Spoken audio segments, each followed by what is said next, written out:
Yo, mga paps. Mag-pick up na sa Taog Aquatics ni JZ Aquatics Hub. Another day, another pickup, another delivery, another vlog. So kani ipa-deliver ni Boss JZ.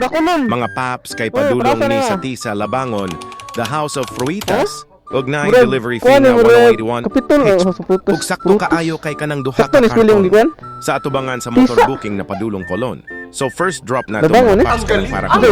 Diara kwarta haha. Kwarta na dayon ta diha mga paps kay permi man ang tip ani. So pag-abot na ako diha mga paps, nagputos pa diha si Boss JZ sa mga dwarf shrimps ug uban pang order sa iyang customer. Pero sige lang, bahalag dugay basta kanunay. Alangan ni Nemen paps ug dali-daliyon nimo imong suki.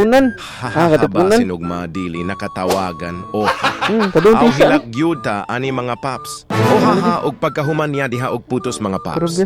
Tanawa mga paps ang display ni Boss JZ sa iya aquarium mga nindot kaayo. A quality pagyud kaayo.